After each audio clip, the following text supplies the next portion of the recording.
So I'm Harborne from Ethfinex and Ethfinex, and I'll be presenting our new token exchange. So essentially, Ethfinex is one of the largest Bitcoin and cryptocurrency exchanges, and we're launching a new platform called Ethfinex. And so this is specifically now targeting tokens and many of the tokens that are being created from ICOs. And the reason that's going to be a separate product is that we really see these as very distinct products compared to cryptocurrencies themselves. So before I go into what Ethfinex is, I'm going to recap a bit of the history of Ethfinex, which is quite interesting and has really shaped what we are creating now. So crypto exchanges at the moment are essentially centralized, which is obviously strange in an industry all about decentralization. And the reason for that is that a lot of what we do, when it comes down to it, is managing KYC and compliance when interacting with the traditional financial industry and governments. So essentially, we provide a bridge to fiat where users can bring in their money and buy different cryptocurrencies, which is user-friendly. It means we can offer a very high speed and liquid service, but it has several drawbacks in that it doesn't necessarily fit with the model of what blockchain has the potential to achieve. And that's led to centralized risk, which we've seen many, many times since the inception of Bitcoin and cryptocurrency exchanges. So Ethfinex, we were hacked last August, and $72 million worth of Bitcoin was stolen.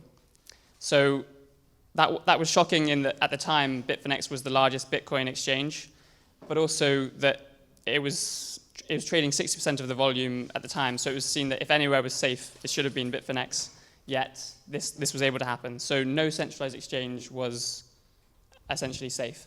And what happened after this was, a week later, we relaunched the platform, having dealt with the security breach, which was, I won't go into, but was related to a partner of Ethfinex. And what happened was that every user's balance was reduced by 36% of the funds that they had on the platform. So that was basically socializing the losses of what was taken.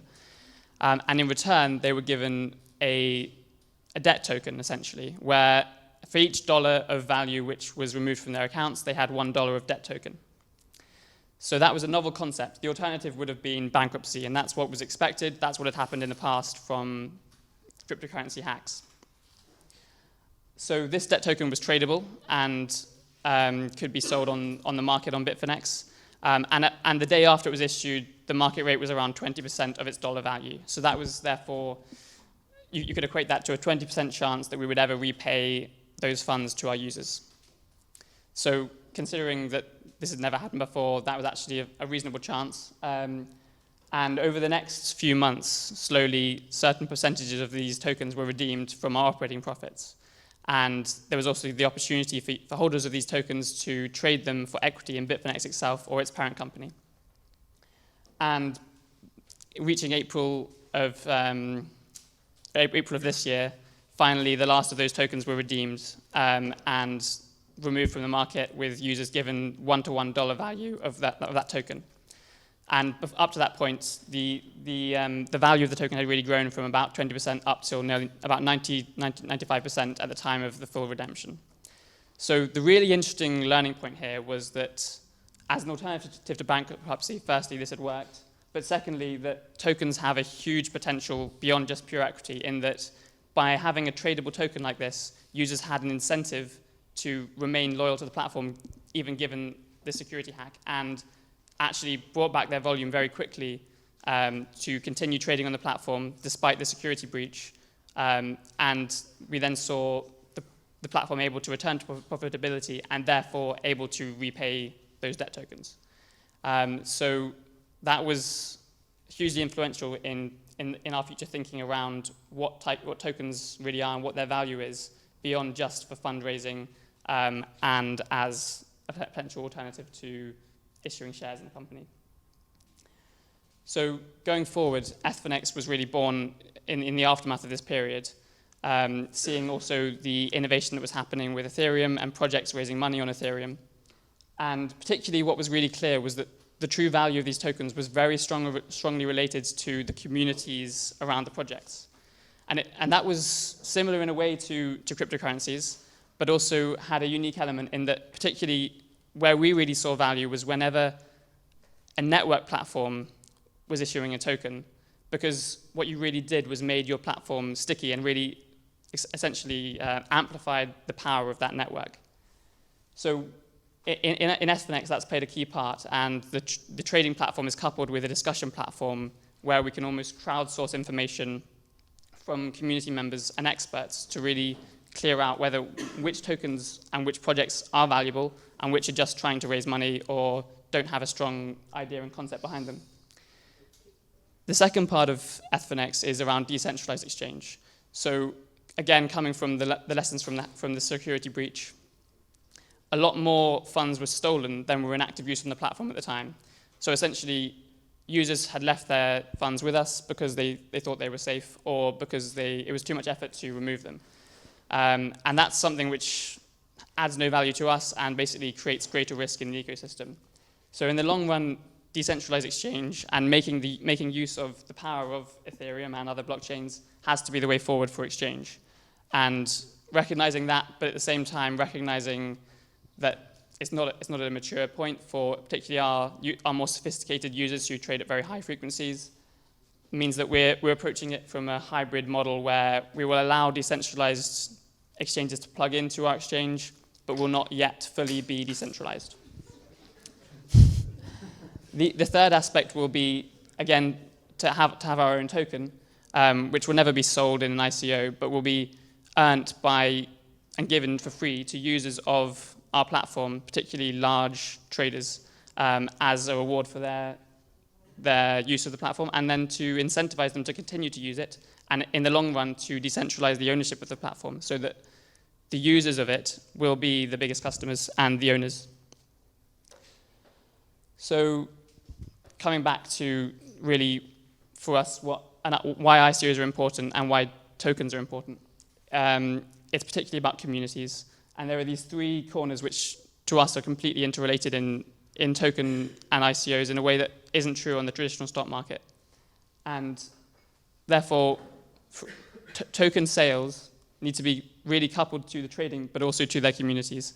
And so what we hope to achieve here is, rather than anyone being able to claim anything in this space where there is a lot of money quickly available to invest, to be able to incentivize the people who are most knowledgeable to do research and contribute it so that traders and investors can use that information and have it available to them to make the best decisions about which tokens are valuable. And in the long run, we want our platform to be generated from that user content and from the user research so that even decisions about what ends up getting traded is based on how large a community they have, how well it's rated by the best experts who contribute the best research about it. So these are, again, the same concepts, and coming now back to hybrid decentralized exchange. This is a more long-term project, but it's clear that we need to find a way to not just sit as other exchanges do above blockchain, but to really integrate it into the service we provide. And therefore, we need to work with other projects in the Ethereum ecosystem to essentially, what we hope to do is offer an experimentation zone so that new decentralized exchange projects who are building on Ethereum can trade with our users and our liquidity pool and quickly experiment and improve. And in the long run, we can then adopt that technology ourselves. So finally, our Nectar token, which is essentially a loyalty point. So the biggest users of the exchange never pay for these tokens, but the more you trade, the more of these tokens you earn. And you can then use those at the end of each 28-day period, if you wish, to redeem them for a reward from the total fees generated on the platform, or trade them to other members of the incentivization scheme. So this is a way, essentially, of, rather than just raising money, of making sure that the people who own our tokens are our biggest customers. And therefore, those who have the biggest incentive in seeing this become the best platform will necessarily also be the ones who have the biggest stake in it. So this is something which I think is very important for all ICOs and all tokens, is that it's not really a fund. I mean, it doesn't have value unless the people who own your tokens are also your users, because that's really where this separates from traditional funding methods, in that you augment your initial user base by making sure that those who have invested and who care about your project are also those who will benefit from its success. Yeah, any questions? Very welcome. Just a small question. This platform is about people contributing, a lot of user content driven. You mentioned experts posting and people can view and basically use it to make decisions. Who is setting the criteria, who is considered to be good enough and knowledgeable enough to actually post and be worth considering? Yeah, so essentially, in the long run, this needs to be as well user rated. So the way that it should work best is that if your rating of a particular ICO or prediction of how well it's going to fare once it goes into development was accurate, you're going to earn reputation as a good content contributor.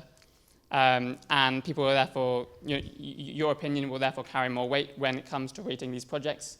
And that'll in turn then be shown to potential investors or traders when they're making decisions about these projects. And it's not possible for us to do all of that due diligence. It needs to be crowdsourced. So this is like something that obviously is going to grow with the amount of people posting and users are involved. So to me it sounds, it's not like it's something where I want to be the first to try it, because like the probability of error is pretty high. But if I have 1 million people posting, and out of those million I now have established, I don't know, a group of 100 that is having a strong track record, then I guess that platform becomes substantial, and then obviously a lot more people are going to draw to it.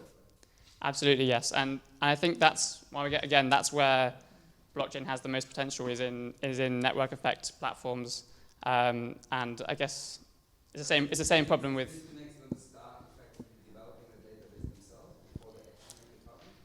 So we'll have a closed beta period, and we'll also make an attempt to draw in some well-known good contributors to kickstart it. Yes.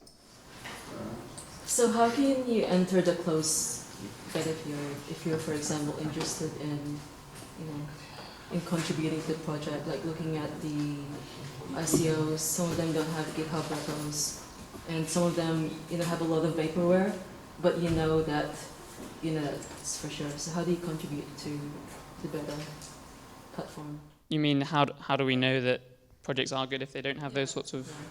So is it just like an upvote, or how do you know for sure? I mean, so essentially, so for example, the initial tokens traded on the platform will essentially be a combination of, it's very clear for people who are well embedded in the industry to say which projects are good or not. It's much harder for the average investor to evaluate a project and say whether or not there's anything behind it, whether there's real technology. And just to some extent, at the beginning of this, we are going to need to ourselves manage and sort of not regulate it, but to be able to at least moderate it. And over the long term, we want to turn it over to users as it matures.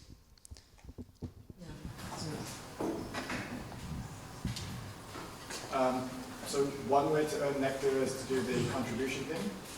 And is there an opportunity as a market maker? Are you looking for those also? So yes. So the main way to earn these tokens is by acting as a market maker on trading.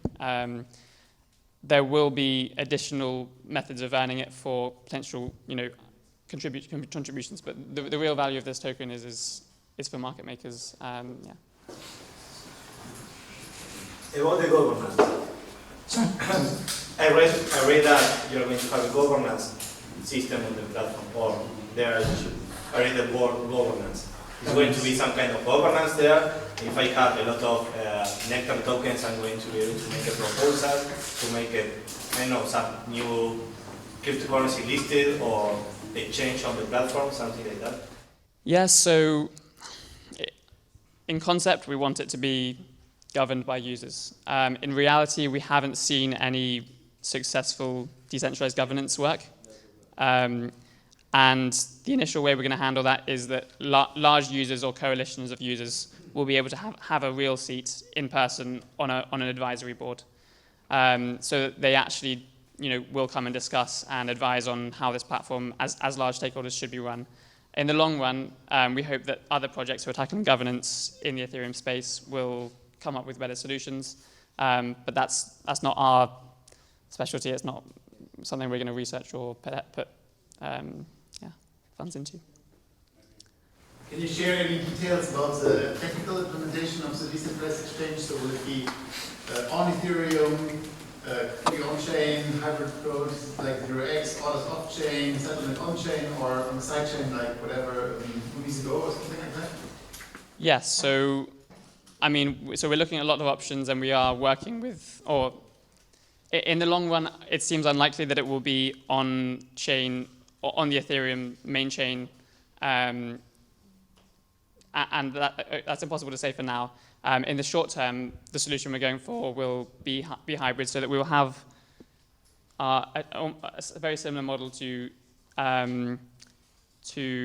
Bitfinex, which will allow anyone remotely to build up, or is already possible using APIs, to build up a view of our WebSocket API and view our order books. From that, a remote user could, for example, select an order on the order book, sign it using the 0x protocol or any other decentralized protocol which gains traction, and send it back to a specific API on the Bitfinex or Ethfinex website. We are then able to match that and settle it via blockchain, for example, but in a lazy fashion where we still have control of the order book. So it allows us to put settlement, first of all, onto blockchain on the Ethereum network. But in the long run, those sorts of solutions aren't particularly scalable, and we're looking at approaches which will probably involve working with teams like, working with other projects who are investigating that sort of thing. Yeah. So you mentioned having order books and also Bitfinex, or using your own Bitfinex's order book for all the exchange. Isn't an order book anything but decentralized, and using your own the same thing? So you're saying that order books are by definition not are centralized? Order books are centralized, and using your own order books to fulfill decentralized exchange orders, be it maker or taker, is not really decentralized anymore. Yeah, so I guess there's different aspects of what decentralized exchange means. I guess trustless exchange is our goal, in a way, in that the biggest problem for us right now is that we have huge custody of funds. That's the first thing that we need to, that's the first risk and weakness point which we want to get rid of. So that's something which this does solve. Order books, there are other ways to decentralize order books potentially. So already we use Bitfinex has developed a proprietary technology which is now open source, called Cadamelia, called Grenache, which basically allows you to use the technology behind BitTorrent almost, which can decentralize your order book and spread it over many different nodes so that it's very able to withstand DDoS attack and some of the other challenges of centralization without having to be run on blockchain. And there are ways of decentralizing which don't involve the costs and inefficiencies of blockchain.